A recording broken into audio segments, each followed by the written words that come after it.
after an amazing weekend of football like this past weekend. College football on Saturday, I was up till all hours watching Coach Prime like everybody else in America. And then yesterday, my Tennessee Titans, and then give some credit to the Rams. I think people are going to like the Rams because they give a lot of effort. They may not have a lot of superstars, and they may not be great, but there's a lot of guys out there giving you some serious effort, Andy. So I think they're a likable team, even though I don't know where they're going quite yet. Well, I mean, they're beyond just giving effort, and they're beyond just likable. They're entertaining. Like, they're actually, so far, 2 games in, a really fun team to watch. So it's like, okay, maybe they're not real contenders. Maybe this is not a year where they make some type of playoff run. Maybe it's a year where they're 500-ish, like once the rest of the league starts getting a look at some of these guys, being able to scout them, whatever. But they seem fun. If nothing else, the season could be entertaining. And for a year that was low on expectations anyway, you can't ask for anything more than that. Yeah, I mean, the Puka Nacua story is not just some little local story. To have a guy be drafted in the 5th round out of a school like BYU, we're not talking about Alabama, Ohio State, USC. To have a guy drafted in the 5th round out of BYU, most of which of us never saw or heard of him in college, to be targeted 15 times in your first game is ridiculous. To be targeted 20 times in the second game with 15 receptions is unheard of. Literally setting an NFL record for targets and receptions and yards through the first 2 games of his career. That's a very likable story, even though they lost this game yesterday in front of all those Niner fans at SoFi. Well, this is part of, though, also what makes this fun. It's like, let's say as the season goes along, hopefully Cooper Kupp can get back by Game 5, get off the IR. But let's just say as this season goes along, sort of like water seeks its own level, you start seeing teams around the league get a better look at this team. They start being able to scout them better. Like the lack of talent or lack of high-end talent, established talent, starts to catch up with this team. Puka Nacua looks like he could be a high-end receiver for the Rams moving forward, like a legit weapon that you play alongside Cooper Kupp. And then that in and of itself gives you something to look forward to with this whole season, something to think about with the future. Like, it makes this whole season worth watching if you feel like you are watching the beginning of something that could be really special. So, look, here's the one thing. I went back today and tried to do a little research. And because honestly, like 20 targets is unheard of. I can't remember the last time I even heard of a wide receiver in the NFL receiving 20 targets, let alone 15 receptions. The year that Cooper Kupp won the Triple Crown for receiving, for yards, receptions, touchdowns, he was never targeted 20 times. In fact, the most he was ever targeted in that year was 15. 20 targets for a rookie from BYU who's a 5th-round draft choice, it's an insane story. It really is. Yeah, it's amazing. Like, just 20 targets. Like, the idea that Matt Stafford already feels this level of trust for a rookie. Like, I understand that to some degree this is thrust upon him, like with Cooper Kupp not there. And Kupp used to be the guy that Stafford was always looking for, first, second, third, whatever. Like, to some degree, this is what you're working with. But at the same time, he doesn't target Tutu Atwell the same way. He doesn't target Van Jefferson the same way. He doesn't look to get Kyron Williams, some dump-off passes the same way.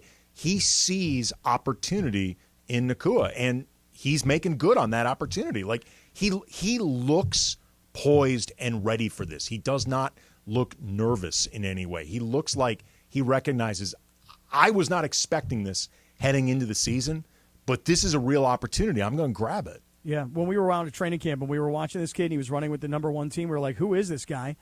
But I never, in my wildest dreams, and I guarantee you him too, ever would have thought he'd have 35 passes thrown his way in 2 weeks. 35 passes thrown your way for a 5th-round draft choice would be a nice season. Absolutely. Like, he probably went into this season thinking, you know what, I'll have 35 targets this year. Like, 17-game season, I'm targeted, 2-3 times a game. And you know what? That's great. It means that I'm out on the field a lot. It means that I'm involved. It means that I've got something to build on. 35 targets in 2 games is insane. It's insane. It's crazy. Hey, listen, 35 targets, 25 receptions, nearly 250 yards receiving. But there's one small thing missing, and this is the difference between Cooper Kupp and his experience and Puka Nacua and all these targets over the last 2 weeks. 0 touchdowns in both of these games. 0. So the yards after catch, not necessarily there. The breaking of tackles, the making of plays, the scoring, not quite the same. So that's an amazing story. But Andy, I got to say, and I'll say hi to everybody. Queen, how you doing? You have a good weekend? Good football weekend? I did. I had a good weekend. It was, we didn't get the W, but it was all good. Still and had fun. You went to the Rams game. I did. I was there. And you took the boo. I did take the boo. Okay. Yeah. And did you party in the parking lot with everybody? Because you were saying no. I What did happened? no. So I went to bed at like 4 or 5 in the morning, and trying to get up at 8 to get ready and tailgate was not. I'm 35, man. It was not. Why were you happening. up so late the night before? So I moved about a month ago, and I'm still trying to figure things out. And I get it wasn't because you were watching Coach Prime all night, or maybe watching a replay of Coach Prime. 'Cause No. That game lasted till after midnight. No, on Saturday night. that's all your wheelhouse, Cap. Okay. That's All not right. my wheelhouse. All right. But yeah, I get really anxious when my place isn't clean and done. So yeah, my boyfriend's like, "You're such a typical Latina. Like, it has to be clean, and you can't go to sleep." As someone married to a Latina, I understand Yeah. what the boo's saying. Yeah. Yeah, because you are the boo in that God, relationship. Do you do this too, Laura? When she is in a bad mood, she goes into cleaning mode. Yeah. And Or shopping. And more cleaning. Yeah. At least around the house, it's more cleaning. Yeah. And cleaning mode, whether it is meant to be this way or not, and probably it's more often a little bit of both. It feels like it's a passive-aggressive side eye towards me. Oh my God, no! That's what he said on Saturday. Yes. It's like, why are you mad at me? Because like, I'm not.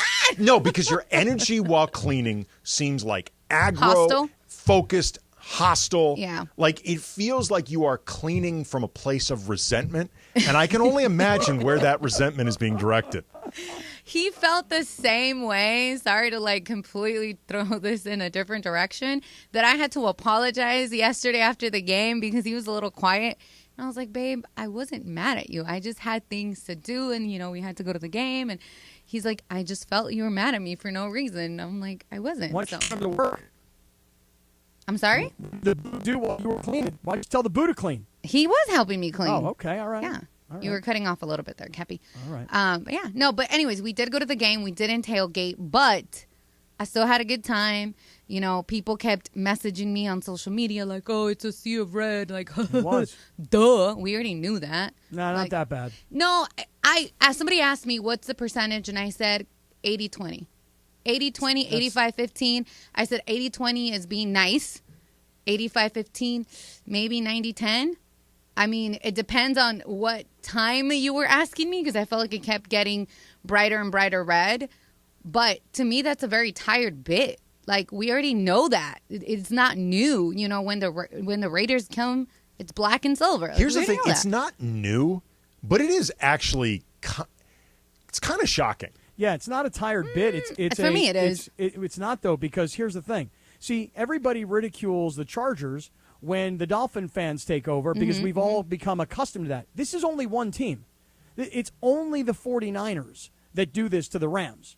I feel like the Raiders have a good. No, well, but- with the time that we did, play them last, because I was take for the that Raiders, game. But just take the Raiders out of it for a second, just because they've got their own local connection, and they spent their time. But I'm like a team that has no local connection, the Niners, Right. It's getting bigger and bigger and bigger. It's not like the Rams fans are going, well, you know what? Hey, last year they took over half of our place, but this year we're going to make sure we have home field advantage. I get that, but the reason why I said is it's a tired bit because, I'll put Briones, for example, right? He didn't have a team. Oh, his attitude must have he's- just been out of control. You know what? on I didn't. Sunday. It's fine. Who cares? He's tired. That dude's ego. So his ego is already huge as it is, let alone on Sunday, right? But what I was getting as he grew up a Niner fan because of his dad. He's talked about his story and why he was a Niner fan. Now he has a daughter. So his daughter, if you see on the videos, she's like, yeah, go Niners, right? Like that's because he's teaching his daughter to be a Niner fan. So for me, my sister married a Chargers fan. And her kids are like, go Don't- Chargers. I was like, no. don't say it. Please don't I say did, it. Cap, trust me. I've bought them jerseys. I bought them Rams gear. And their dad is like, not here. And I'm like, dude, at least the Rams you have a should Super Bowl. speak to them, Yeah. Kappy, like an I intervention. know. You I should. I should get. You I should should. get the your brother-in-law I should get him a Charger Hater Club card. Do you You'd want to his throw it right wallet? back in your face. Do you remember the show Scared Straight? Yeah, where that's like what I these should kids do. on bad paths that get taken to a prison and like these prisoners would yell at them Right. and stuff like that. You should do that with the Chargers. Right. I should. Listen, I need your help, Cap, on that well, one. and I'm just going to explain to them that get ready. You're teaching your kids about heartbreak in life. Mm-hmm. Okay, that's what you're teaching your kids. But seriously, like to me, all I'm saying is this. If you're in San Diego and the Padres are playing the Dodgers, you've come to expect the Dodger fans to take over. But you would never go to a Laker game and expect the Warrior fans to take over. You would never go to a Dodger game and expect the Giants fans to take over. So I don't really understand why everybody just kind of accepts it. And by the way, the Niner fans, they're not just doing it to the Rams. That's the other part of it. This Niner fan base did it in Pittsburgh the week before. So they are like taking great pleasure. Like a lot of Dodger fans will go to another city and take over a stadium. The 49er fans, it's what they do now. I think that, sorry to cut you off, it's just the Dodger fans get hated a lot, right? Because they do that. And I saw someone post that Philly fans suck, but Niner fans suck even more because of that huge ego and because of what they're doing. But I mean, for me, it's like, whatever, you come, you spend money at the stadium, you leave it there, you invest in our house. So cool, thanks. Nah, I just look forward to the day where Rams fans are like, no, not here. Not here. I'm not selling these tickets. All right, listen, we're just getting going. I want to start off by saying this. Coach Sean McVay owes me some money. Okay? Coach McVay owes me a couple bucks. I'm going to explain why. Coming right back. We're just underway. We're just getting rolling. Andy's in for Sedano. This is Sedano and Kap on 710 ESPN. The return of Million Dollar Mondays. $1 Million Mondays. Your chance to win $1 million from 710 ESPN. Listen every Monday this football season for your chance at $1 million Mondays. Presented by Hollywood Park Casino. Eat, drink, play. Listen every Monday to 710 ESPN. When you hear the cue to call, be caller number 7. Give us your Super Bowl prediction, both teams and the final score, and you could be winning $1 million this football season on LA's $1 million mega sports station, 710 ESPN.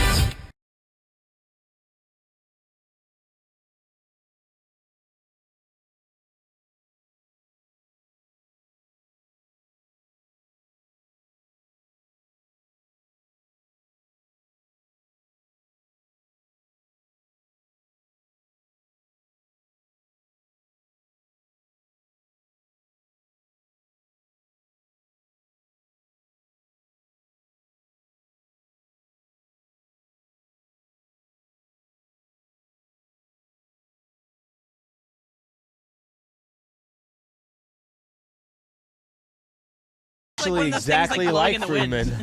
It's what he asked for. I'm doing the Freeman. Look like a car wash. Oh, no, it's not at the car wash. It's the guy at the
Your Monday afternoon, $1 million Monday, a Rams Reaction Monday. Keep listening. Andy Kamenetsky sitting in for Sedano today. It is National Rice Krispies Treats Day. They're so sticky, though, you know what I mean? And we lost him back in 2013. Happy birthday to the boss of the family, the one and only James Gandolfini. Of course, one of the greatest characters television has ever seen, played Tony Soprano on The Sopranos. You're supposed to be honest. That's why you got the top tier positions. Sedano and Kap continues. Your Monday afternoon right now. Yeah, it's amazing. James Gandolfini, man, gone a long time already and very young.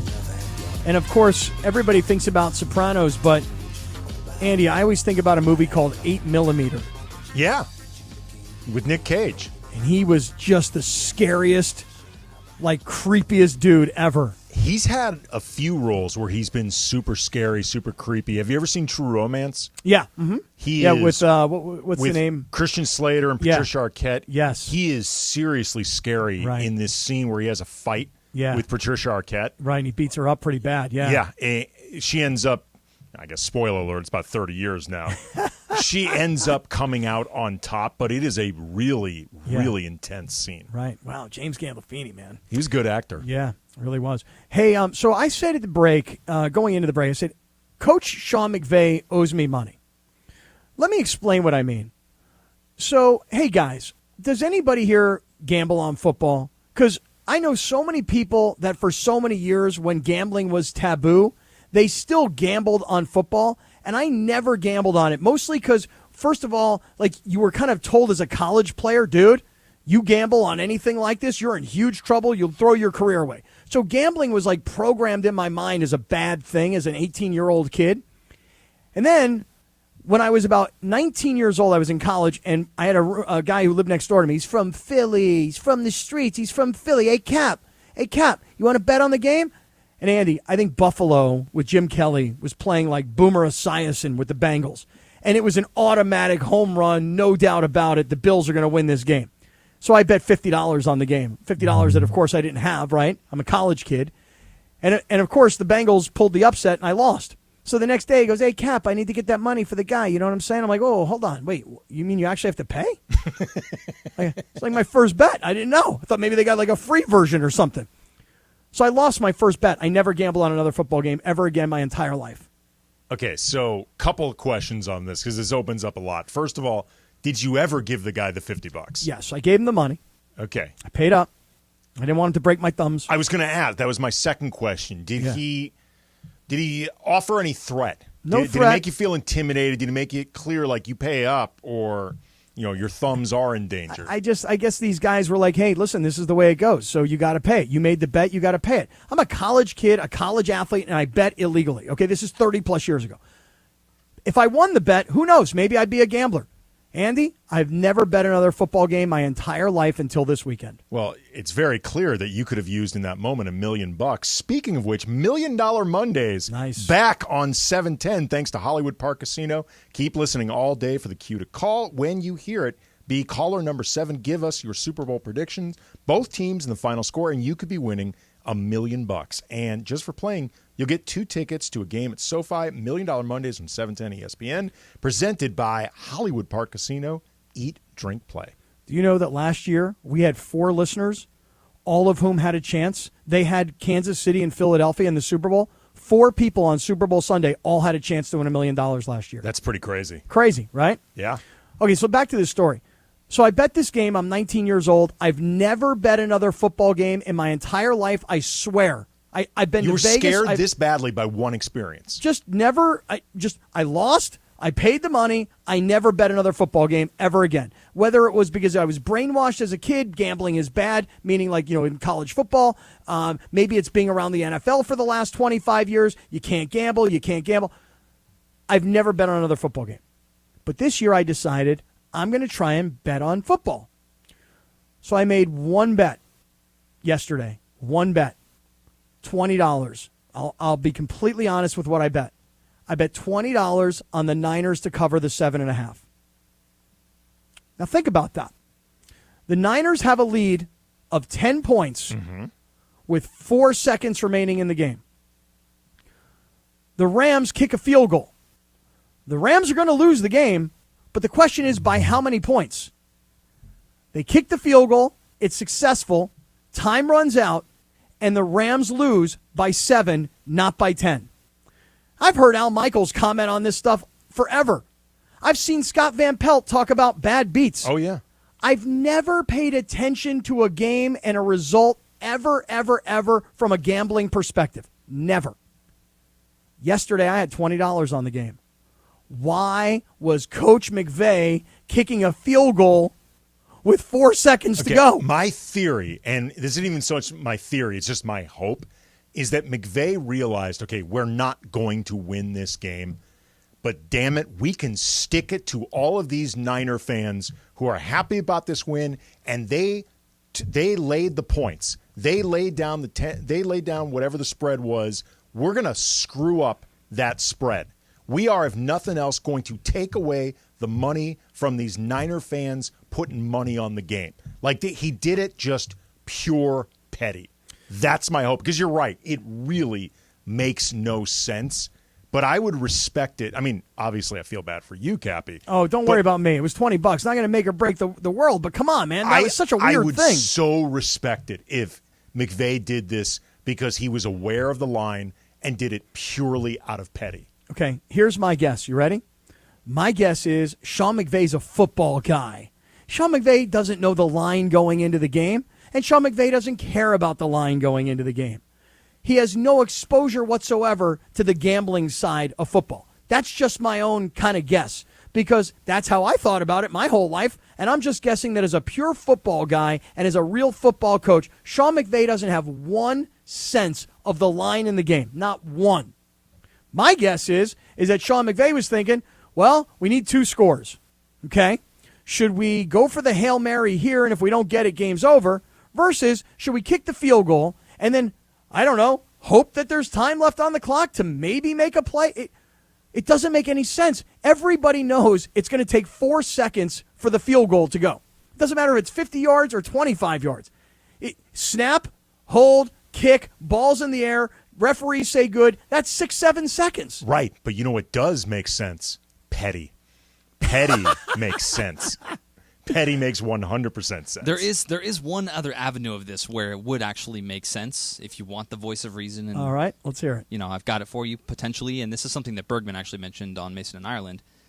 If for whatever reason the Rams come to the end of the season and they're tied with another team from a standings perspective, they will look at the points scored and the point differentials to figure out which team should have the leverage in that situation. So here, with the Rams being down by 10 with minimal time, if they could get any points at all, that's the situation that they were in, and the only points that were available to them at the time was the field goal. Okay, so I understand where everybody's coming from on that point of view. I never thought about that, and it doesn't really make a whole lot of sense to me. I'm not buying that.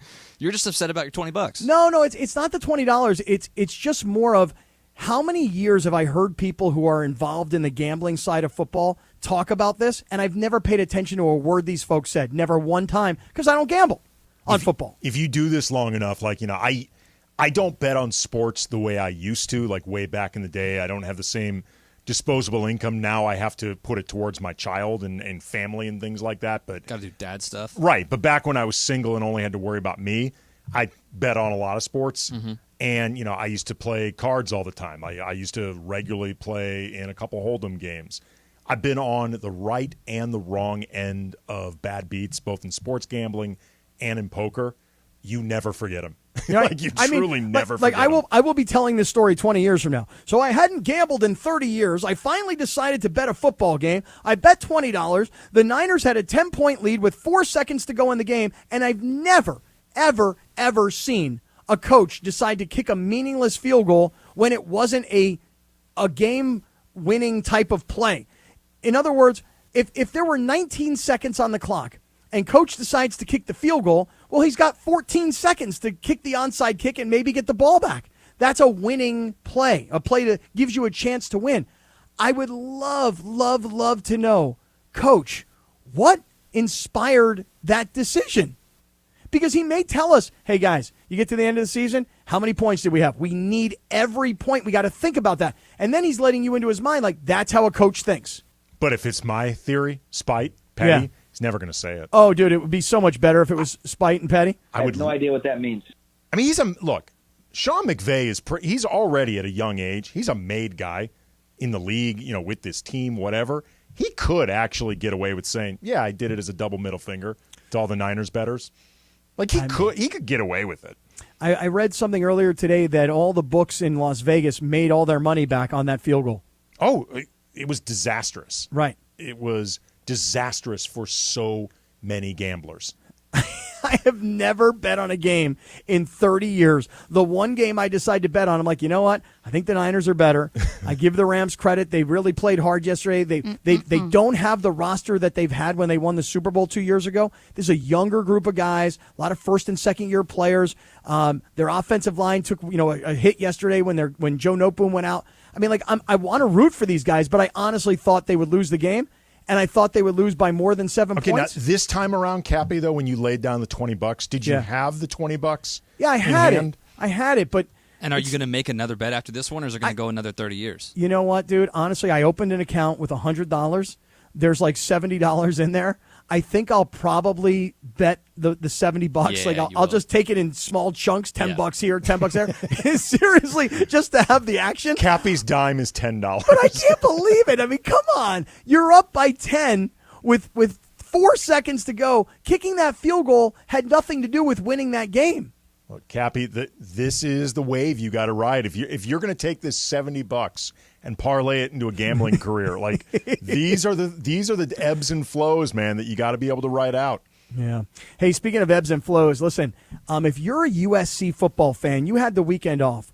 But let me tell you something, USC fans.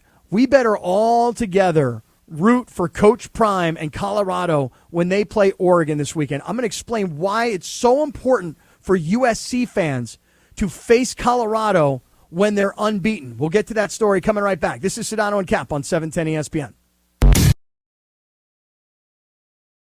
The return of $1 Million Mondays. $1 Million Mondays. Your chance to win $1 million from 710 ESPN. Listen every Monday this football season for your chance at $1 million. $1 Million Mondays. Presented by Hollywood Park Casino. Eat, drink, play. Listen every Monday to 710 ESPN. When you hear the cue to call, be caller number 7. Give us your Super Bowl prediction, both teams and the final score, and you could be winning $1 million this football season on LA's $1 million mega sports station, 710 ESPN.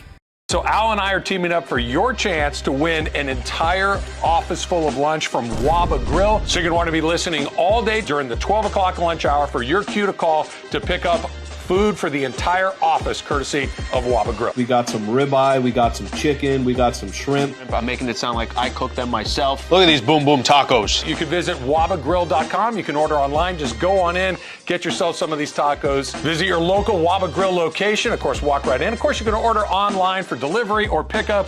Waba Grill, right? Eat smart, be healthy. Boom boom, kaboom.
PM.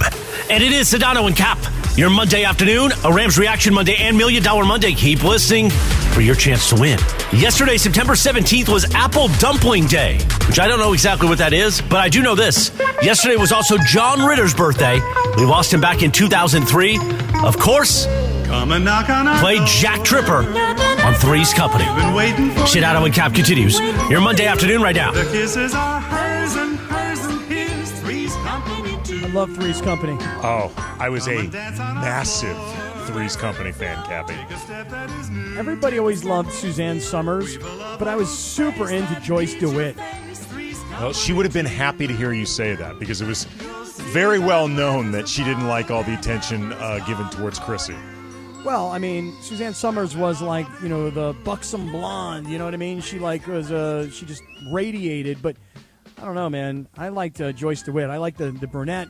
Well, that's cute. The short hair, I like that. I was going to say, Joyce DeWitt is an attractive lady who, under most circumstances, would have been talked up more as attractive, except she happened to be on this show with Suzanne Summers, who became this total breakout, like you said, blonde bombshell. Yep. So I can see why that would get irritated. It ended up making her being presented as more of the less attractive roommate. Yeah, right. And I always also loved the neighbors downstairs when Don Knotts played. Was it Mr. Furley? Mr. Furley. Yeah, loved Don Knotts. I actually, years ago, when I was doing some stringer work for ESPN, the magazine, I got sent to some Disney junket to talk, because ESPN, Disney, that connection, to talk with all these different shows that were doing some type of press tour thing. And I was asking them a bunch of standard sports questions, gathering up their responses. And one of the shows that I did was 8 Rules About Dating My Teenage Daughter, whatever that show was with John Ritter and Katie Seagal. He was incredibly nice. 8 Simple Rules, right? 8 Simple Rules. He was so funny and kept derailing this interview because he was so funny, making everyone laugh. Finally, at one point, Katie Seagal was like, John, let him do the interview. He clearly has to ask these questions. Stop screwing around. That show was so good. And I'm sitting there, I'm like, no, screw around. It's great. I don't care. He was master physical comedian. Just the best. Wow. And, so far, Chris has hit us today with James Gandolfini and now John Ritter. I know. Legends. Wow. All right.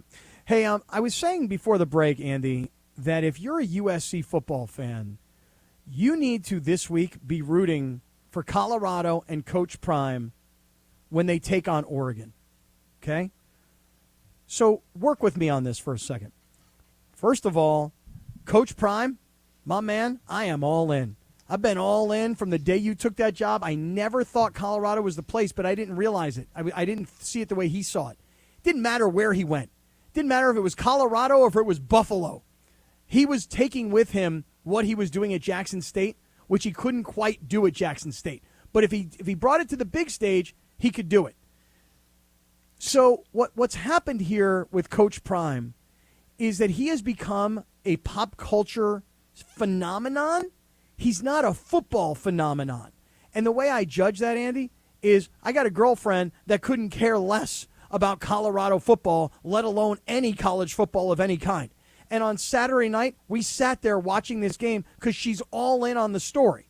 Watched the first week against TCU, then sat there to watch Nebraska, and then said, wait, Colorado State on Saturday night? I got to know what's going on. So what you're basically saying is that Deion Sanders is an event unto himself, similar to the way Thursday Night Football is also an event, and it has a new home. This is Kappy, incredible. I know. Amazing. Truly amazing. It really is. And it's the 909 Sports Bar at Yamava Resort and Casino. Join producer Lindsay Baseball and the 710 Fun and Games Department every Thursday for a party.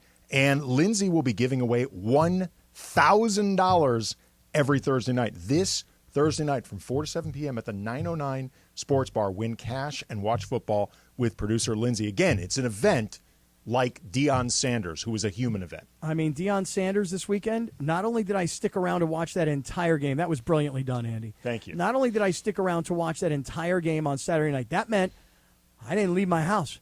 I didn't get off the couch. I wasn't going out. There was no dinner. There was no bar. There was no club. There was no band. There was no dancing. Dude, Saturday night is prime night, okay? So there I am sitting there watching Coach Prime. And, dude, everybody wants a piece of this thing. I mentioned last week ESPN moved their headquarters from Bristol, Connecticut to Boulder, Colorado. Everybody in the house on Saturday night. And it's a crazy, crazy game. And Colorado State, for all these unsportsmanlike penalties and all these 15-yarders, dude, they're winning this game. They punt the ball down to the 2-yard line. There's 98 yards and a minute and change, and Shedeur Sanders comes out and runs the 2-minute perfectly. Not only scores the touchdown, but the 2-point conversion, goes into overtime, wins the game.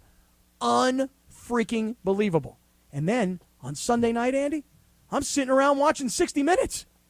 It wasn't because I was waiting to learn about the unrest in Israel. It was because I was waiting to hear what Coach Prime was going to say. No, he has become the biggest story in sports right now. And it's amazing, too, because Deion Sanders has been such a high-profile guy for so long, and he has this brand that he has maintained for, like, decades at this point. It's basically been the same brand since, like, the U back in Miami to where we are now. You would think at some point people would be sick of it. Or like it would have grown stale. People are going to be very upset with you right now. People are going to be very upset. Why? Because the U was the rival to Florida State. Oh, excuse me.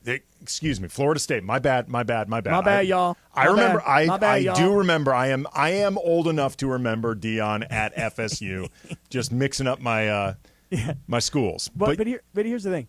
He's a phenomenon. He makes my girlfriend sit on the couch on Saturday night. And I know that's my example, but come on. The story has become overwhelming. I literally watched 60 Minutes last night. Andy, I haven't seen 60 Minutes on television in 15 years. And it wasn't because, Zelensky from the Ukraine was on. I wanted to see that story too. But I wouldn't have watched it if it wasn't for primetime Sanders. I would not have watched it, which leads me to this. Dude, 60 Minutes could have been canceled by now, and I would have had no idea. No idea. But Prime was on it last night, and I'll tell you right now, I guarantee you a complete revival. Here's the thing. If you're a USC fan, you should be rooting for Colorado this week to go to Oregon and win that game. Here's why. Because you see, these sidelines are now littered with celebrities. Lil Wayne, other rappers who I don't know who they are, but they're interviewing these guys, and I guess I should know who they are. Yeah, there was one. I'm trying to find this guy's name. There was one guy, I'm like, I have literally no idea who this is. I feel so incredibly old right now. I don't remember his name. But okay, I'm looking up right now celebrities at the Colorado State. Keep talking. I'm going to see if I can find this guy. Kawhi Leonard's in the house. The Rock is in the house. Master P. Okay, here's the guy. Yeah. Key Glock. Oh, I never heard of that guy. Not a clue. I don't know who Key Glock is. Not a, like, Offset. I don't know any of Offset's music. Offset. But Wait, hold on. Laura, do you know who Key Glock is? No. Okay. I'm aware of the existence of Offset. Key Glock, no, I don't know. Not a clue. That's enough for me, bro. But Offset, you got to know. No, I didn't know who Offset Nicki was. Minaj's guy, right? I didn't know. I made the same Nicki bad Minaj. joke. No, he was just coming at Nicki Minaj's man about something or something. Oh, I was like, because I was going to say, to me, I made the same bad dad joke that Mark Jones made during the broadcast. Like, Offset, we've got offsetting penalties, as a matter of fact, right now. Okay. But here's the thing. Colorado, nobody paid attention to Colorado. Why would anybody ever pay attention to Colorado? Now, Colorado football is the hottest thing going in America. By the way, when USC plays Colorado in 2 weeks, you know what time that game kicks off? 9 a.m. 9 in the morning. What is that? Do you not want people on the East Coast? I mean, it's noon, but dude, give it to them at 5 o'clock at night, 7 o'clock at night. But here's the thing. It goes back to this. Everybody's on the Colorado bandwagon, myself included. But when they play USC, come on, we're all going to be rooting for USC. But what about all those celebrities? What about all those celebrities that show up at USC games and they act like they're Trojan fans, and now all of a sudden they're all a bunch of Colorado Buffalo fans, and now USC and Colorado are undefeated and they play against each other? Okay, this is interesting. What you're basically bringing up is there's going to be a loyalty test. Because I can promise you, like Will Ferrell, Snoop, like some of these guys who've been staples at USC for decades, they're not going to turn in a matchup against Colorado. I can promise you, like, those two guys are going to stay with USC. But if there are some celebrities who, have gone back and forth or, kind of treat this thing the way LeBron treats sports teams to root for, where, he's got like 5 NFL teams, 5 baseball teams, like that's where it could get a little bit sticky.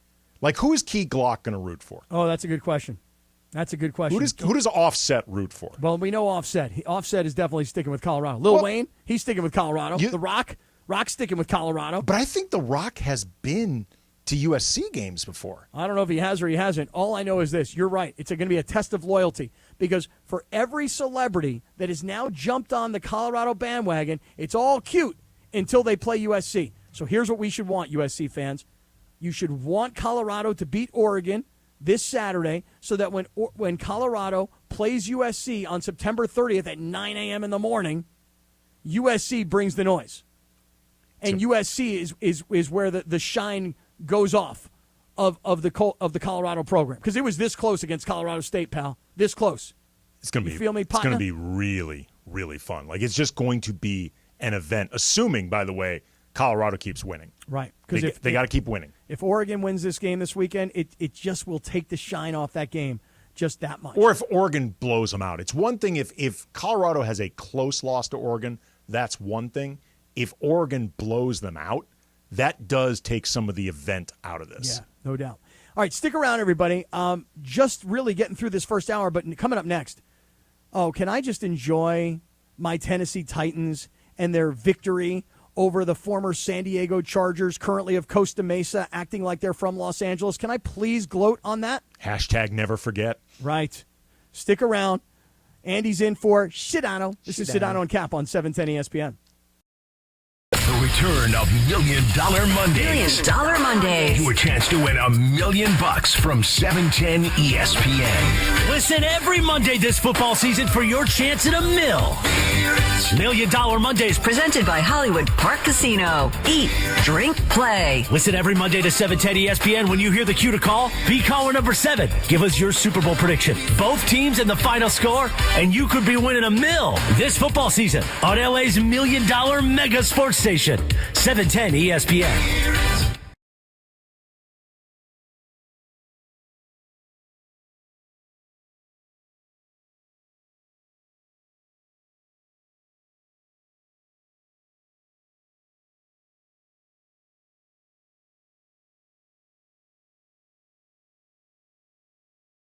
So Al and I are teaming up for your chance to win an entire office full of lunch from Waba Grill. So you're going to want to be listening all day during the 12 o'clock lunch hour for your cue to call to pick up food for the entire office, courtesy of Waba Grill. We got some ribeye, we got some chicken, we got some shrimp. I'm making it sound like I cooked them myself. Look at these boom boom tacos. You can visit wabagrill.com. You can order online. Just go on in, get yourself some of these tacos. Visit your local Waba Grill location. Of course, walk right in. Of course, you can order online for delivery or pickup. Waba Grill, right? Eat smart, be healthy. Boom boom, kaboom.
Sedano and Kap for your afternoon right now on 710 ESPN. It's time for what you need to know. Let's do it. What you need to know right now. What you need to know is being brought to us by Morongo Casino Resort and Spa. Good times, less than 90 minutes from wherever you are. And here is Unique, UNEEQ_. Follow this lady. Follow her. Please do on Come Twitter on. and Instagram. You Yeah. can follow me there. Even TikTok, you know. I don't really TikTok, but you can do that too. Maybe you should start dancing, or maybe you could go totally viral on TikTok With my boyfriend. if you had the boo dance. That is true, but you know, he doesn't perform on command, Kap. He doesn't? No. No. I do everything that I'm told. I mean, as soon as my girlfriend tells me to do something, I do it. I guarantee you, if you tell him to do something, he'd do it. I don't know. Maybe. Well, maybe he has to go today, since it's National Cheeseburger Day, I'll tell them where to go so you can get some deals. I know a lot of you guys have seen this on social media. McDonald's has a 50-cent cheeseburger, I think double cheeseburger, actually. No way. Right? Because I know Tyler went and got it. I mean, I just got a single patty, but man, maybe I missed out on the double. I think it's a McDonald's double. has a double today? I believe it's a double because I've seen people, but maybe that was just like a mistake on their end. Because the McDonald's double cheeseburger, Andy, I don't know if you've ever had one of these. It's one of the most underrated double cheeseburgers. It's fantastic. So good. Because no one ever orders it, so when you order it, it always comes fresh and hot. And, dude, the bun is like just a little bit greasy. Oh, my God, it's so good. Okay, so it is. McDonald's customers will be able to get a double cheeseburger for just 50 cents today Dang. on their app. I got So you got bamboozled. gypped. You got gypped a little bit, Tyler, but it's okay. You got it for 50 cents. You can't be mad. That's true. If you like Wendy's, you can get their cheeseburger, their junior bacon cheeseburger for a cent if you buy something else on the app. Okay. 1 cent. 1 cent. Usually, isn't it on there like 99-cent menu? I haven't been in like 20 years. I haven't been in a minute. No disrespect Dude, it's been to 20 minutes Wendy's. for me. I just have not been there for a little bit. Burger King will also give you a cheeseburger, free cheeseburger, if you spend at least $1 on their app. So a lot of these are app-based, so you do have to have their app. But, we're not mad at it. That's a good deal. We're not mad at it? I mean, I'm not. Like, we as a 50 society? cents, I don't think it's a bad deal. A lot of us have those apps anyways. So also other chains like Smash Burger and Carl's Jr. are offering discounted burgers if you want to go into those restaurants.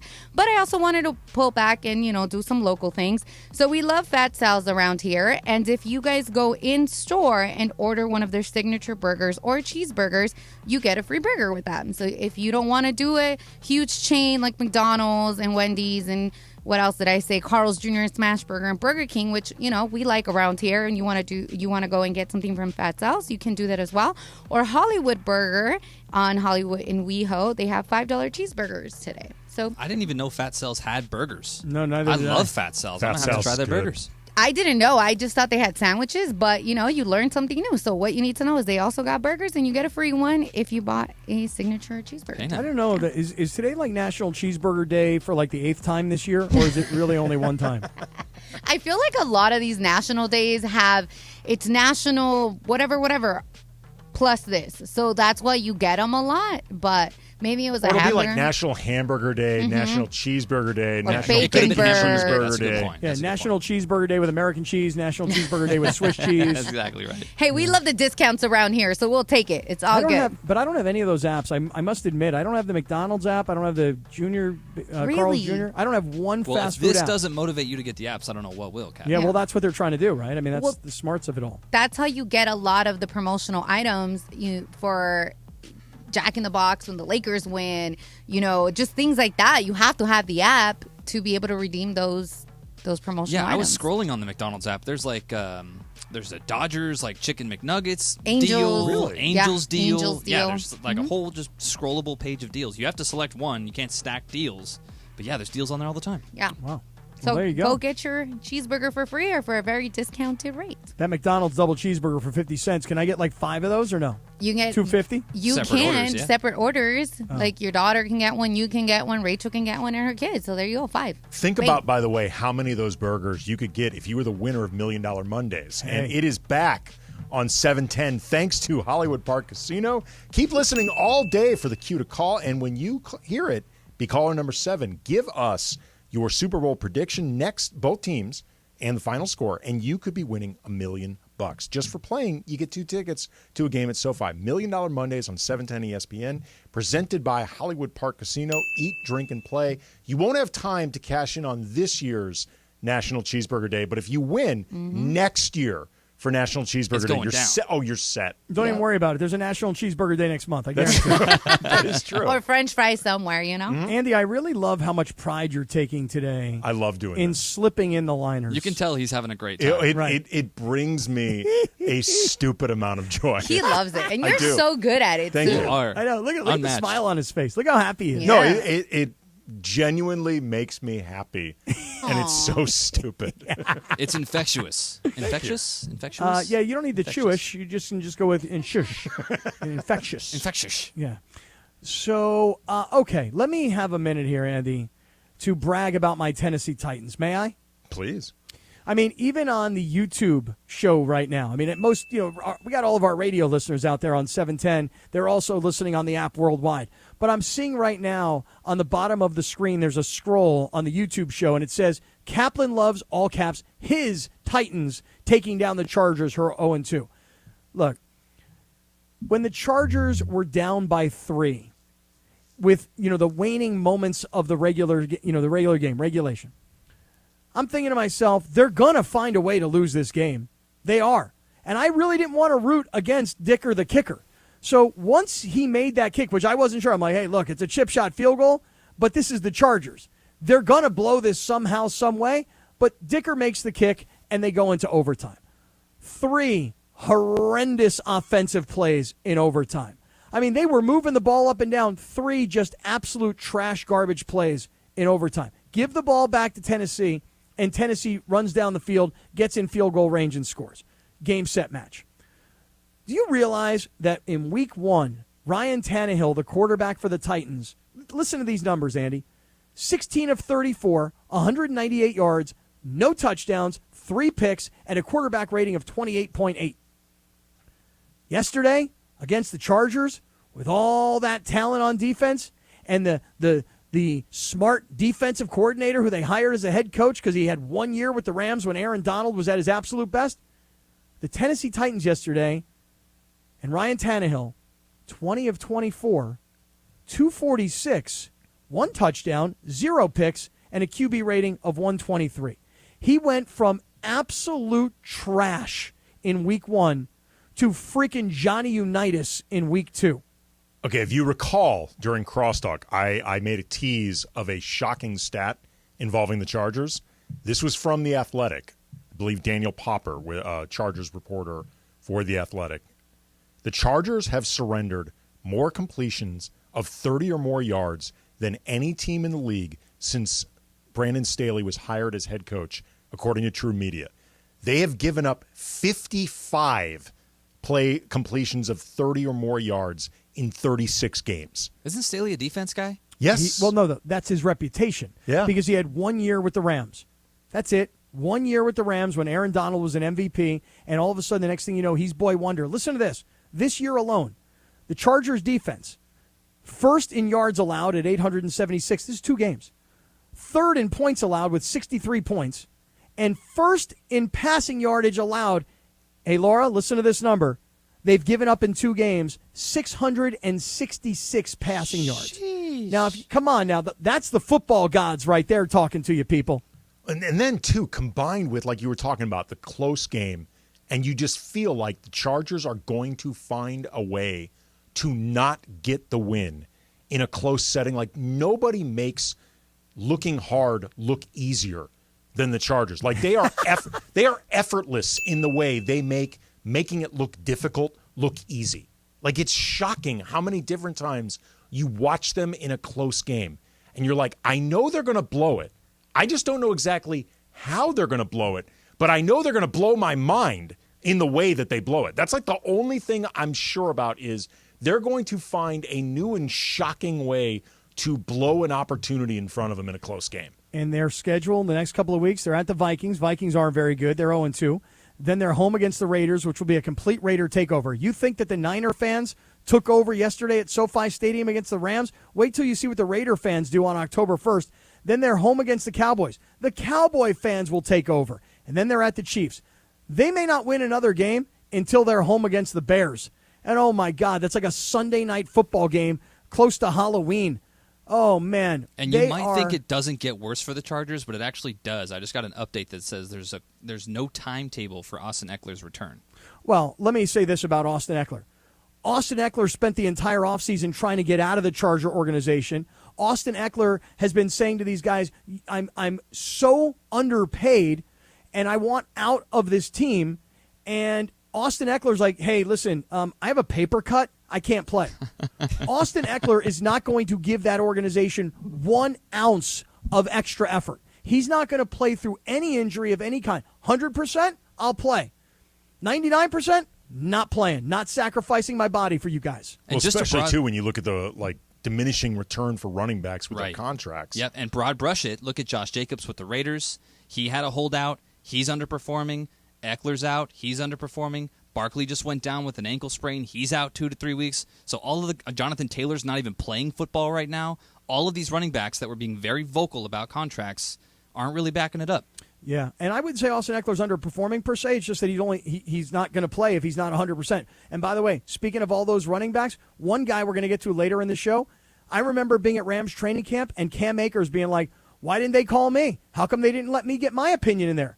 Because they didn't think you were good enough. They didn't think you were a big enough star. And guess what? Apparently the Rams don't either. We're going to talk about Cam Akers and what is wrong in that relationship between him and the Rams coming up. But next, after this game is over and the Titans beat the Chargers, how dare a reporter ask the boy genius a question about a hangover from that Jacksonville ridiculous defeat last year at 27-0 at halftime. How dare that reporter ask that question? And finally, the coach is coming unglued. We'll get to that part of the story coming right back. This is Sedano and Kap on 710 ESPN. The return of Million Dollar Mondays. Million Dollar Mondays. Your chance to win $1 million from 710 ESPN. Listen every Monday this football season for your chance at $1 million. Million Dollar Mondays. Presented by Hollywood Park Casino. Eat, drink, play. Listen every Monday to 710 ESPN. When you hear the cue to call, be caller number 7. Give us your Super Bowl prediction, both teams and the final score, and you could be winning $1 million this football season on LA's $1 million mega sports station, 710 ESPN.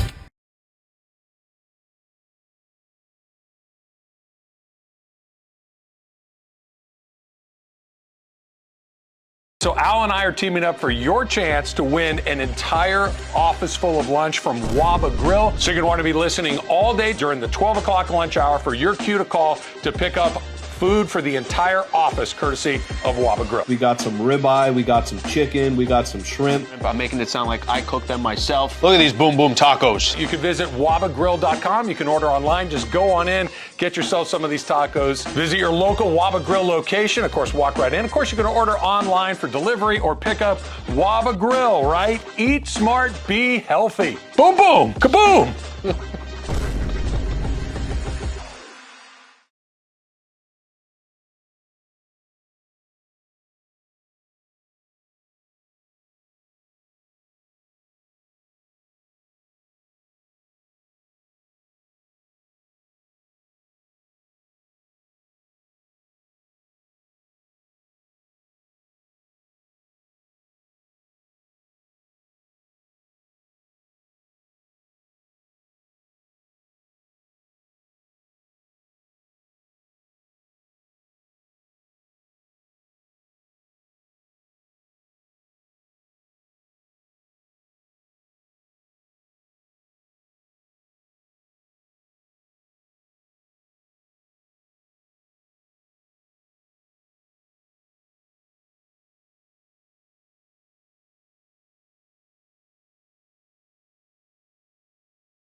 710 ESPN. Million Dollar Mondays, presented by Hollywood Park Casino. Million Dollar Mondays. Hollywood Park Casino. Eat, drink, play. $1 million Mondays are back on 710, and I think we got caller number 7, Jack. Are you ready, partner? Let's find out who's caller number 7. Yeah, I'm ready, partner. I've got Edgar Garcia from Palmdale. Edgar, you're caller number 7. Are you ready to give us your Super Bowl prediction, the two teams, and the final score? Edgar Garcia from Palmdale, you're on the air. Sir. What do you say, man? How you doing today? Wow, guys, thank you so much. This is my first time, winning. Thank you. Great. All right, Edgar. Now, listen. Yes. Good luck with this prediction, but what we need from you is who's going to make it into the Super Bowl and what's going to be the score. Oh, that's easy, Kev. It's going to happen. It's going to be the Dallas Cowboys 20, the Chiefs 17. Ooh. Okay. That would make my wife super happy. There you go. See? Mine too. Edgar Garcia from Palmdale. Good luck, man. That's a great Super Bowl prediction. Thanks for playing $1 Million Mondays. Just for playing, Edgar. Thank you so much, guys. You win 2 tickets to SoFi Stadium for the game on October 8th. Edgar Garcia from Palmdale says Cowboys 20, Chiefs 17. Edgar, thanks for playing, man. Thank you guys so much. Wow, excellent. Thank you. $1 Million Mondays on 710 ESPN, presented by our friends at Hollywood Park Casino. Eat, drink, play. All right. Let me tell you something. Roger Goodell would love for it to be Cowboys-Chiefs Super Bowl. That would make him very happy. It would be insane. Okay, speaking of insane, let me just real quick. I got to catch my breath here for a second. Andy, are you watching any of the Monday Night Football games? There's 2 games on right now. Yep. New Orleans is up 6-3 over Carolina, but I've already turned that game off. Pittsburgh and Cleveland just got started. The stadium in Pittsburgh was going crazy.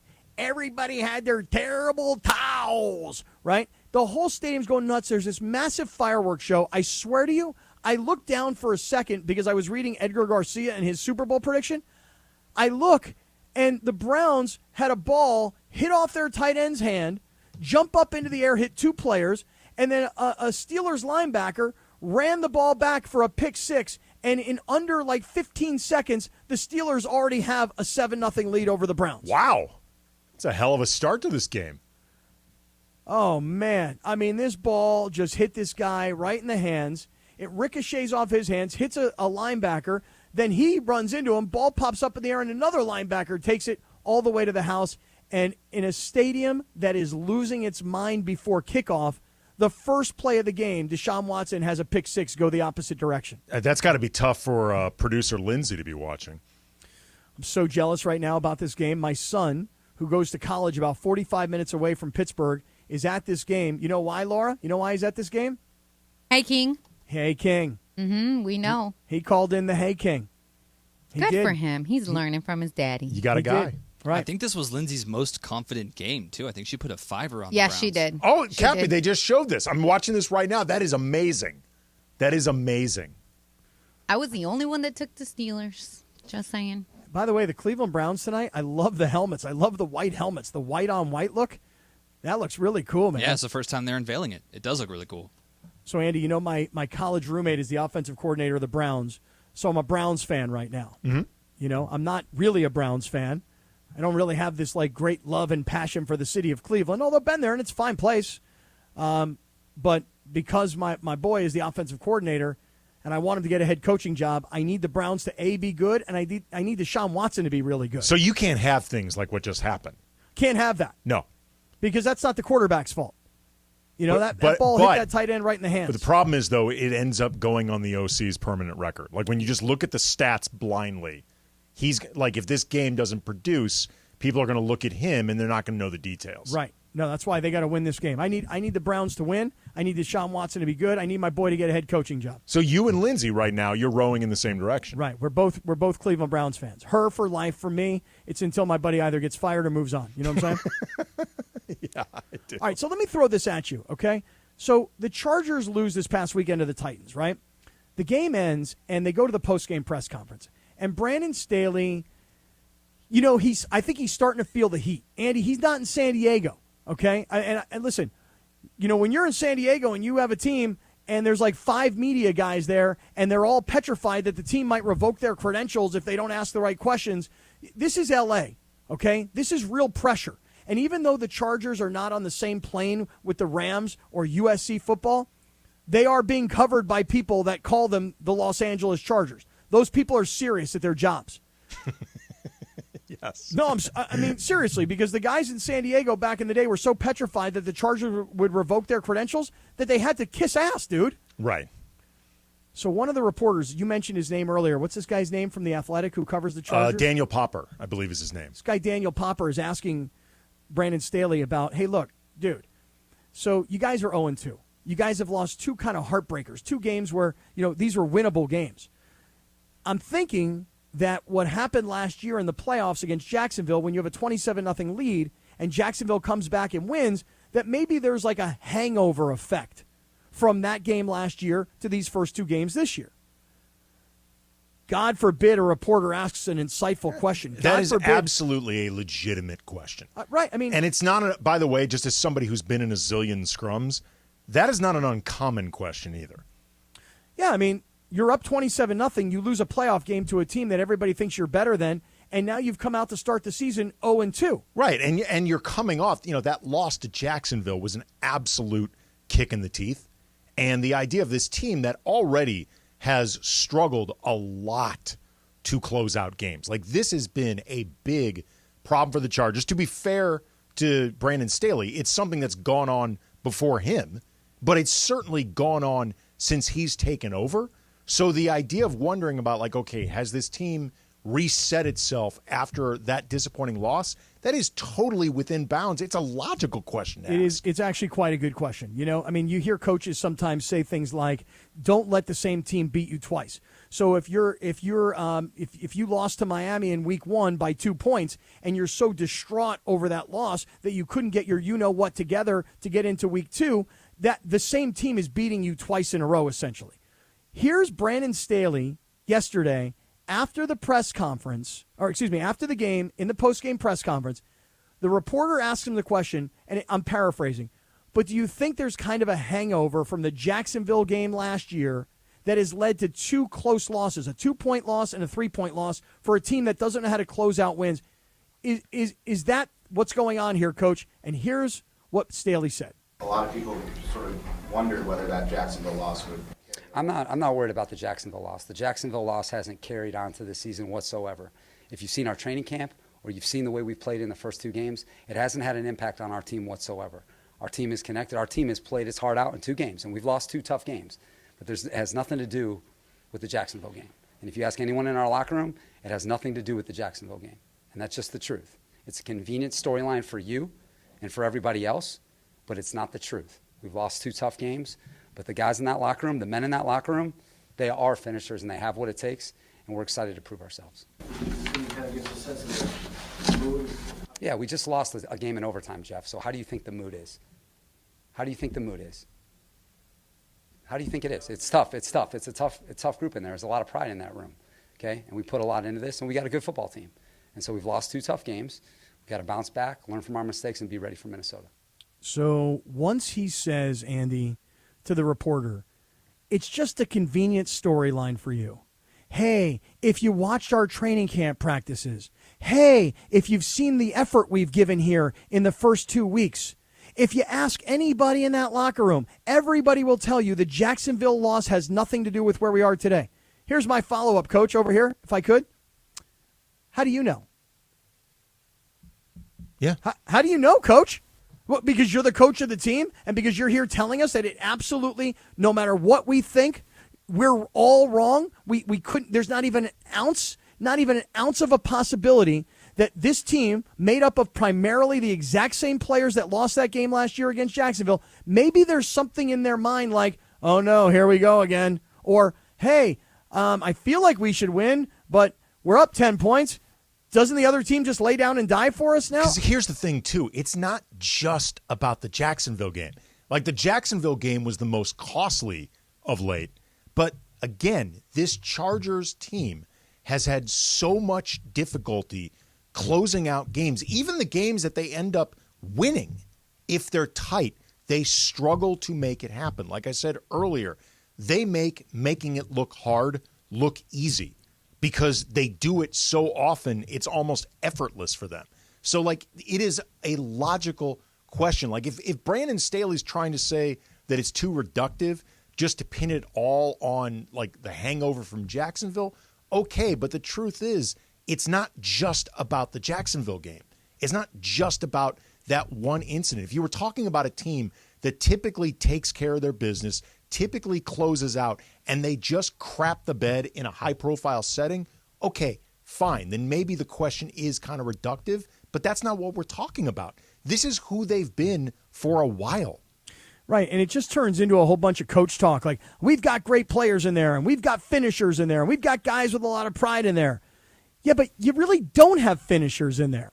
Because finishers are guys who take care of business and they don't give up 27-0 leads. Finishers are guys who win close games at home. And finishers are guys who take a team that can't score points, and all of a sudden you don't give up as many points as they scored. I mean, there was a stat yesterday that that Tennessee hadn't scored more than like 17 points in like 15 games or something like that. I'll get exactly so that anybody who's doing their homework at home can go, you got that all wrong. But I will get the stat exactly here in 1 second. But the point is that Tennessee hadn't been able to score. I mean, they could barely score. Here it is. The Chargers defense allowed the Titans to score 27 points. It's the first time since week 11 of last year that Tennessee scored more than 22 points. In that time, the Titans averaged 15 points per game. They averaged 15 points per game, and the Chargers just gave up 24 points to these guys. And Brandon Staley's calling card is supposed to be defense. Listen, I love it. Give Brandon Staley an extension. Keep Brandon Staley. I'm going to start producing T-shirts. Keep Brandon Staley. Some people want a coach fired, not me. It's like it's like a different version of Let's Go Brandon. Right. I want this coach to stay. Forever. Seriously. And then to get all pissed off at the reporters, that's a good question. Yeah, the other thing too is when he got all huffy with the, what's the mood like? He's right in the sense that it's kind of an obvious question. What it's going to be like. It's I'm looking to get a quote question. And to some degree, yeah, it's kind of a stupid question because you know what the answer is. But the only reason you answer that defensively is if you know things are going bad. Mm-hmm. That's when you answer that defensively. See, the difference between a guy like Sean McVay is getting every last little ounce of what he can get out of the Rams, and a guy like Brandon Staley is underutilizing all the talent that the Chargers have. Because to be 0-2 against these two teams with this roster, again, Miami's good, but the Chargers were in theory at home. Anyway, I can keep going on and on, but coming up next, Radio Tinder. Let's find out what producer Taylor has. Yeah, you heard me, Taylor. Producer Taylor has all planned for us. Tyler's got Radio Tinder next. It's Evan Cohen, one of the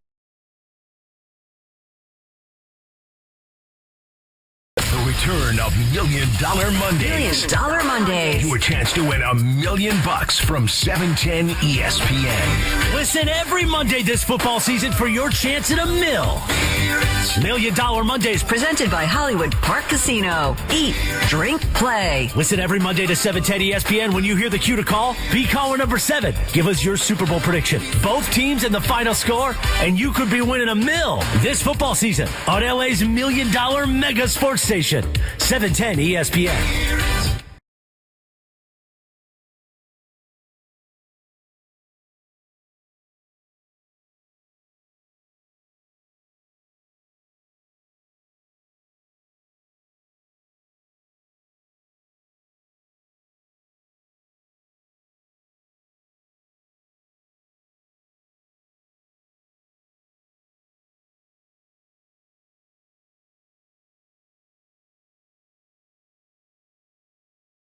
So Al and I are teaming up for your chance to win an entire office full of lunch from Waba Grill. So you're going to want to be listening all day during the 12 o'clock lunch hour for your cue to call to pick up food for the entire office, courtesy of Waba Grill. We got some ribeye, we got some chicken, we got some shrimp. I'm making it sound like I cooked them myself. Look at these boom boom tacos. You can visit wabagrill.com. You can order online. Just go on in, get yourself some of these tacos. Visit your local Waba Grill location. Of course, walk right in. Of course, you can order online for delivery or pickup. Waba Grill, right? Eat smart, be healthy. Boom boom, kaboom.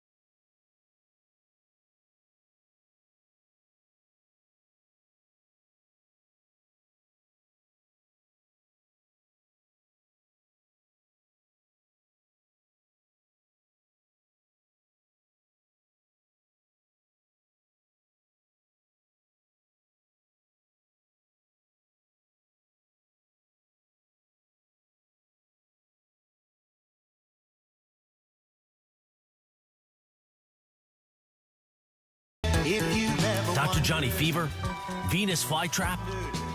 Man, what a show. Producer Ty, we're sitting in for producer Lindsay today. And don't forget about our sponsor, Tequila Mandala. Always swipe right on Tequila Mandala. Founded in the city of Downey, just like me. And shouts out to Kirk Kartosian of the Kartosian Brothers. Great 50th birthday party on Saturday night in the LBC. Radio Tinder time. Take it away, producer Tyler. Thanks, Morales. All right, so I stumbled across an article basically. Hey Tyler, one Yeah. quick second here, Yeah, man. talk to Just want to say happy birthday. And I wish I could have made it on Saturday night. You know, it was Rosh Hashanah. It was. Which meant that I was sitting at home watching, Coach Prime. With apples and honey, right? That's exactly right. And challah, man. by the way. As our $13 ancestors challah. did. That's right. Centuries ago. Well, we have Laura listen. 3-1 right now, I think. Now, wait a second. Say that one more time. We have Laura 3-1. Yeah, you normally, had to. normally they We do- ratio check. Oh, my but I think God, right Laura. now we got Laura 3-1. Look at that. Laura, I mean, it is pretty rare. I got 3 Hebrew brothers all up in it. Jewish. Get it? Yeah.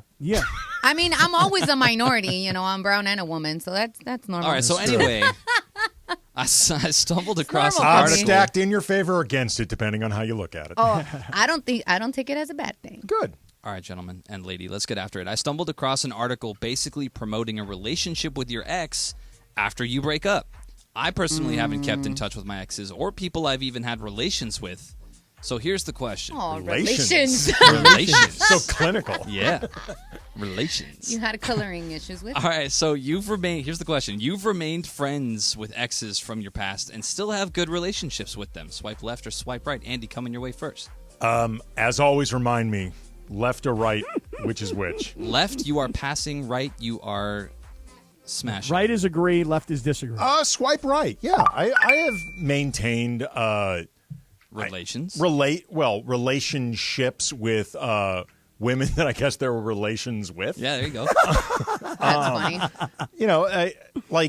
There have been a few that ended on bad terms, but there have been others that, just for one reason or another faded out or didn't work out, but it wasn't hostile.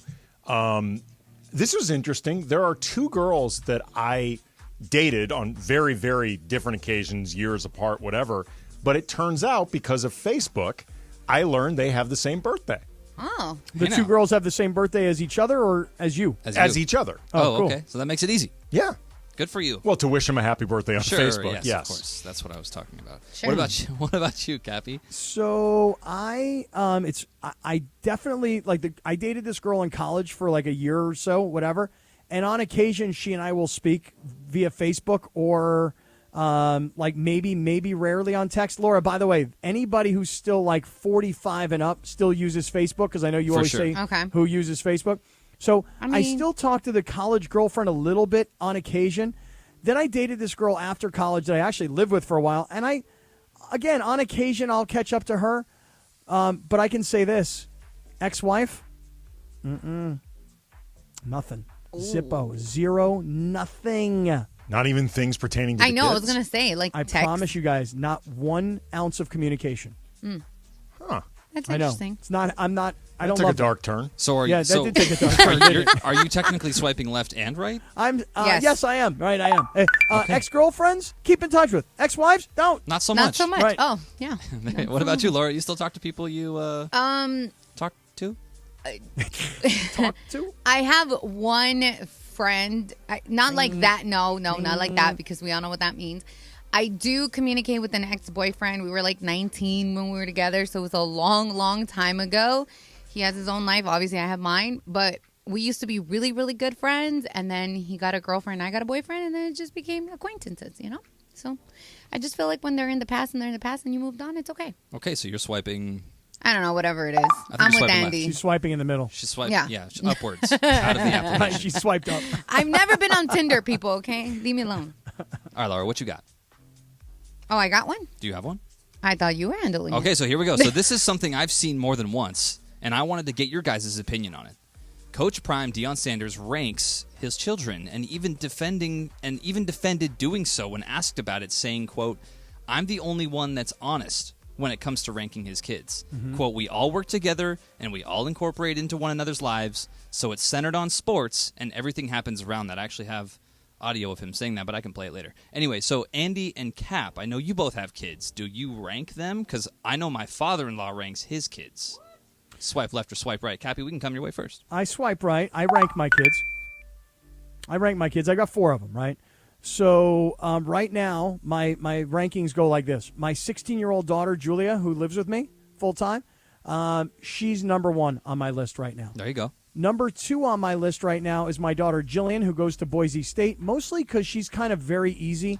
She's the kind of kid that, like, won't ever ask for anything. She's like, Dad, I don't have $1 to my name. I'm like, why don't you ask me for some money? Oh, I didn't want to ask you, Dad. I'm like, oh, come on, man. So Maybe wait, she's D-ranked because she didn't ask you for No, money? she's ranked Because she high. went passive aggressive. Oh, I see. Yeah. Okay. So number 1 is my 16-year-old who lives with me. Number 2 is my daughter Jillian, who's 21, who goes to Boise State. Number 3 is my son Justin, who right now is sitting at this Steelers-Browns game. And number 4 is my daughter Jaden, who goes to Tulane, because she's a lot of drama. So right now, my rankings are 1, 2, 3, 4. I make no bones about it. And by the way, just like college football rankings could change They're every fluid. week, Oh, yeah. my rankings could change every single week. Yeah, I can say with confidence that my father-in-law's rankings are different every time I see him. What about you, Andy? Well, You rank I your only kids? have You rank one your kid? child, so she's number So she's one. number 1 all the time. All the time. But Nice. growing up, my great-grandmother on my mother's side, Grandma Sophie, who was not a very nice lady, she used to rank me, my brother, and my 2 first cousins on that side in order of liking us to our faces. And it sounds like it was much more aggressive than something passive like what Kappy Well, doing. And it also doesn't sound like you ranked very high, which makes you angry. Oh, I was consistently 3 out. No, it didn't make me angry. I thought it was hilarious. I mean, she was so unpleasant that it verged into comedy. I feel like everybody... Kappy, did you have one of these? I had one of these. She was from the old country. Yeah. Yeah, I had some weird aunts along the way and Yeah. some great-grandmothers. My weirdest aunt was Aunt Evelyn, who every time she would see you, she would grab you by the chin and kiss you on the lips. There's always one. Why is there always one? Old lady lip kisser. That's gross. Well, Grandma Sophie, let it be known, I was consistently number 3 out of 4. Who was 4? Okay. My cousin Emily, Okay, so where was Brian? number 2. Okay, all right. And cousin Rob was number 1 because he was a kiss ass. That's the truth. That is why he was consistently number There's always 1. one of those, too. Well, it was because she thought that Rob was a kiss ass. Grandma Sophie loved to let everybody know that she was very pretty. She was always the prettiest. She would, every time like there was a telemarketer or somebody calling from a campaign from a president looking for donations, she would say that the president called her. Like she was pretty narcissistic. She loved that Robbie kissed ass, and she thought Robbie had beautiful hair. Gotcha. Did he have beautiful hair? I mean, it wasn't better than my hair. I got to be honest. Back then, anyway. Back then, We was always not. forget that Andy had a Yeah. nice head of Oh, hair. Andy. And he had it braided. He had a rug. At man. one point, I did have it braided. Robbie also, I guess he had good hair, but he actually lost his before I lost mine. Oh. And he's younger. So did you rank up because he didn't have nice hair anymore? Well, no. At the question. time when Sophie was still with us, his hair was all intact. Okay, gotcha. I hate when parents don't like say which kid is where. Like my mom won't do it. I was just like, I have 6 kids. I love you guys all equally. Yeah, That's no, not she's true. lying. That is not BS, true. mother, BS. That is We not all true. know. Where do you think you come in? Right now, out of the girls, I think I'm the favorite because my Mm-hmm. older sisters be bleeping missing in action right now. Okay. But if I put all of us together, Top 3? Might slide a little bit. Little slide. Oh, really? Down in the bottom 3. well, because I have 2 autistic brothers, so my Okay, mom so they get 1 and automatically 2. 1 and 2. Then my other brother lives with them, so that's 3. Right, but shouldn't you be Yeah. higher up because you moved out? So she's in an AK situation where she just defaults to 4. Yeah, I Sounds think like. I default to 4. No, for no. sure. No, I don't think so. I don't think you're getting this. You again, think about my rankings. Uh-huh. My number 1 is my daughter Julia. She's with me right now. I love this kid. She's with Mm-hmm. me every day. Okay. Number 2 is my daughter up in Boise because she's less stress. Number 3, my Mm. son. My son is like a head case, and every day I have to manage his personality, and I got to manage his whole deal. I got to talk him off the ledge literally Yeah. daily. And then Damn, 4, Justin. And then 4, Jaden. Jaden calls me hysterical, crying, "I'm moving out of my dorm." Jaden's Tulane, right? Right. She's drama. So right now my rankings are all in that. That's how I rank them right now. No, I think so. Again, my brother's running 2, and then my other brother that lives with them because he lives there by default. He's 3. Yeah. So then I by default is 4. Because he can take the trash out, you know. Yeah. You know, Okay. I think they do love me a little bit more than all of them combined, just because I'm the admin of everything. I pay the bills. Hell There you yeah. go. Hell yeah. All right, I got one more for y'all. So right. Dylan Hernandez writes for the Los Angeles Times. We've had him as a guest here on 710 a few times. He wrote an article advocating for Shohei Ohtani's time spent in Anaheim and how despite many feeling his time there was a mistake or a waste, he feels it has elevated him to who he is now. Ohtani's been shut down for the remainder of the season, and it can almost certainly be assumed he won't return to the Angels in free agency. Do you agree with Dylan that Shohei's time in Anaheim hasn't been a complete waste of his talent? Swipe left or swipe right? What say you, Andy? It hasn't been I'll swipe right in the sense that he showcased himself doing things that really have never been seen before and dominated for a while doing it. Yeah. So in that sense, it wasn't a waste because we did see things that were wholly unique and historical.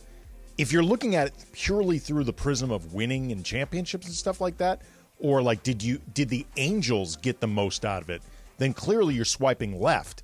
But I would say that it wasn't a waste entirely from Shohei's perspective as it was what did the Angels get out of it. Yeah, that's actually very true. Yeah, What about you, Kappy? I'm going to swipe right, and I'm going to agree with Dylan. Now, I haven't read the piece, but the way you described it, Tyler, I would say this.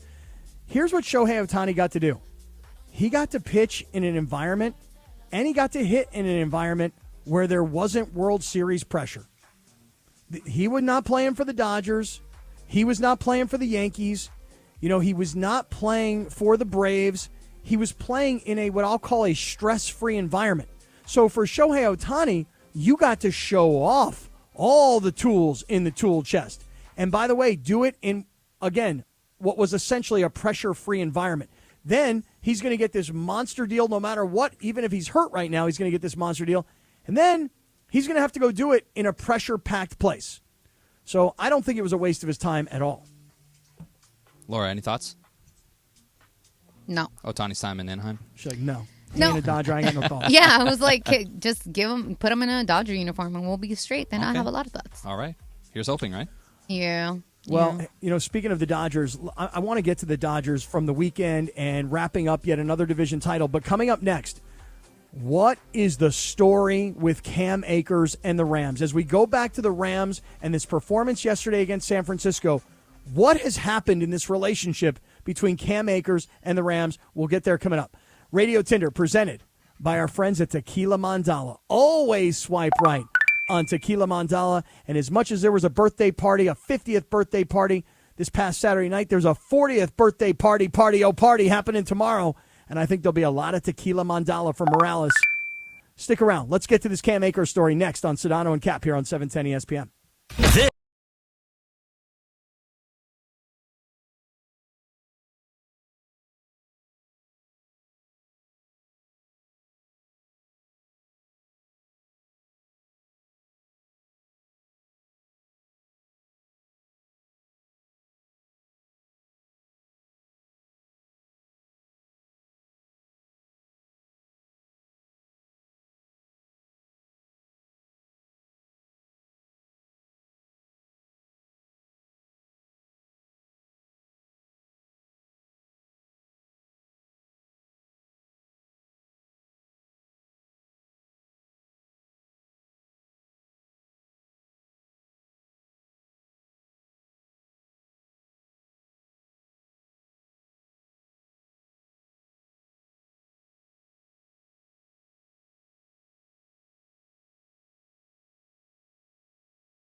Did a circle of trust to see what was going on. Andy, are you keeping in touch with the circle here this afternoon? Andy just sat down. Andy, he wants to know if you're keeping in touch with the circle. Andy, are you watching what's going on in the circle?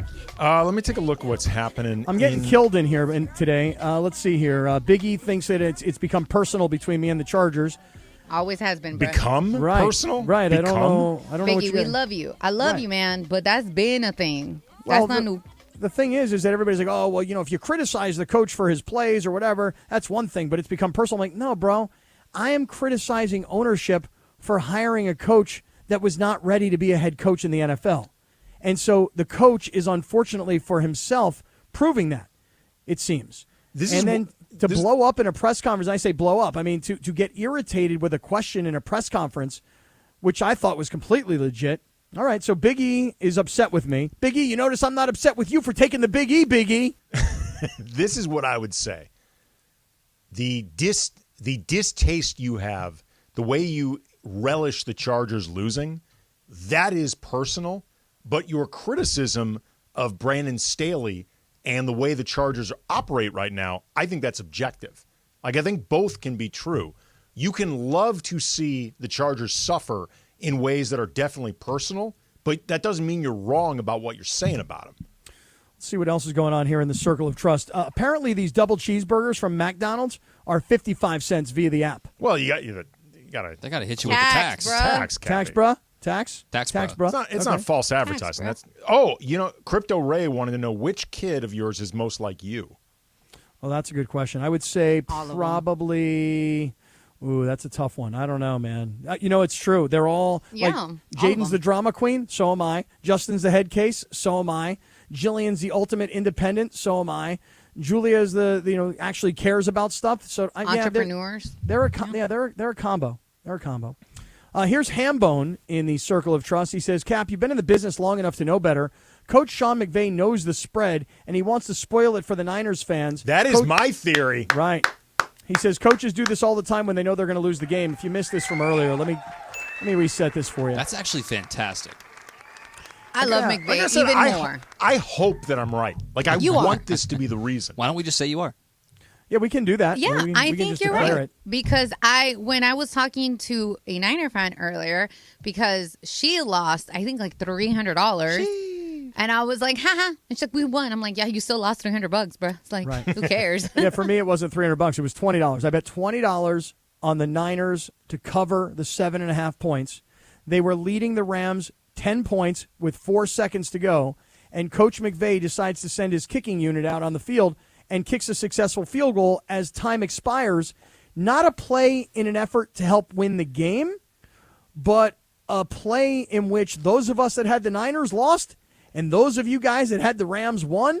And I said earlier, I don't think McVay knows the line going into the game, and I don't think he cares about anything having to do with gambling during the game. But, Andy, you see it differently. Well, first of all, San Francisco, they're going to be hosting Thursday Night Football. And Thursday Night Football has a new home. It's the 909 Sports Bar at Yamava Resort and Casino. Join producer Lindsay Baseball and the 710 Fun and Games Department every Thursday for a party. And Lindsay will be giving away $1,000, $1,000 every Thursday night. This Thursday night from 4 to 7 at the 909 Sports Bar. Win cash, watch football with producer Lindsay.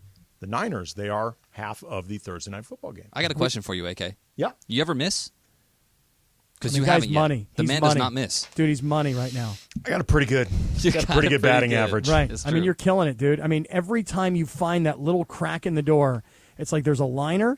It needs to be read. He's talking about the Niners and the spread. And Thursday night, it's coming up at the 909 at Yamava. I mean, you just see that crack in the door, Andy, and boom, you just kick it down. I look for the crack, and then I jump on it. Nice. One of the keys to this, my approach to this is you make it work for yourself. Mm-hmm. It's never forced if you believe it. Laura, I think you should really mark that tape. Put that on my shirt. Where Andy said, I look for the crack, and then I jump on it. I think that line is one of those lines that belongs on a T-shirt. I would wear that T-shirt. Whoa. Yeah, out of context, that sounds different. I was editing, and then all I heard was that, and I was like, whoa. Whoa. Out of context, that could be taken different ways. Right. Hey, so let me go back to the Rams then. Let me just ask this question, and I know Sean McVay was asked about this after the game. Look, I'm not telling you that Cam Akers is some superstar. I'm not telling you that Cam Akers is an upper echelon NFL running back. All I am saying is that going into the season, there was an expectation that Cam Akers was healthy and of mind and body. And everything that happened over the last couple of years, from the injury early on to rushing back to get into the playoffs to the following year where he was, benched and not dressed, and there was talk about trade. And Andy, I don't know if you know this or not, but when Sedano and I were out at Rams training camp, the PR department from the Rams brought Cam Akers over to us because they were promoting him. They were hyping him. Hey, here's one of our young up-and-coming star players. Let's put him on the radio. So for me, to see that Cam Akers is a healthy scratch, I really wonder what has happened in this relationship between the Rams and Cam Akers. And honestly, without really knowing the details, I kind of just automatically got to take McVay's side because I see the way this team is working and giving effort for him. And listen, for a team that is so, I'll call it undermanned, to put out the kind of effort that they did and keep it close the way they did yesterday, I don't know, something makes me think that Cam Akers has some problem, whether it's his playing time, his role, and then he voices it, and then they're like, hey, dude, don't even dress. And now there's all this talk about them trying to trade him. If you can trade him, great. Who wants him? I mean, I just don't see the value. Well, I mean, he has shown before that he can be an effective running back. Like, he closed out last season really strong. Like, he had some 100-yard games. Like, I think there is some talent there. The question is whether, he has the right mindset, the right attitude, whether he's somebody that can go along with a team plan and a team scheme and all that stuff. What I think, though, is really telling about this situation between the Rams and Cam Akers, though, is heading into this season, there was a need for him. So if nothing else, whatever issues Sean McVay and the franchise have with Akers, and maybe they hadn't been totally squashed heading into this season, they went into it clearly with the I guess, expectation of we're going to have to put all of this to the side because we need this guy, because without a full roster of the talent that we're used to having, we're going to have to rely on somebody like Akers. Like, they didn't know that Kyron Williams would be able to start for this team, that he actually could be productive. They had no idea that Nakua would be setting these sort of rookie records and things like that. So they went into it thinking we're going to be using Akers, but then they also saw pretty quickly we can do without him. So if that attitude becomes a thing, we're done. Like, we're not going to humor this anymore. The only running back that the Rams had yesterday that touched the ball was Kyron Williams. He had 14 carries for 52 yards. Everybody else who was listed as a rush, Stafford had 4 carries. They ran a reverse one time to Skoranek. Tutu Atwell had 1 carry, and Puka had 2. But they decided that they were going to run the ball yesterday with receivers outside of only one running back. So I'm so curious. So I believe that yesterday somebody did ask Sean McVay after the game what the deal is with Cam Akers. Tyler, can you play that for us? Yeah, I got it. Here you go. Coach's decision felt like that was best for our football team.